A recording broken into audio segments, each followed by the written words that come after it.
До мен е и следващия награден – Георги Димов. Господин Димов, кажете ми според вас лидера ражда ли се такъв или това са качества, които ние придобиваме с годините?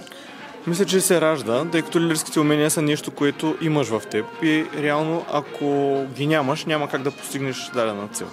Лидерството е нещо, което може да се надгражда, но реално е нещо, което се раждаш. Какви качества трябва да притежава един лидер според вас? Трябва да умее да управлява екипа си и да развива правилно своя бизнес, своя бранд и дейността, в която се намира. Това ли са качествата, които са ви помогнали да стигнете до тук в този момент във вашия бизнес? Това не мога да кажа доволните клиенти. Като лидер в бизнеса, как решавате проблемите, които имате?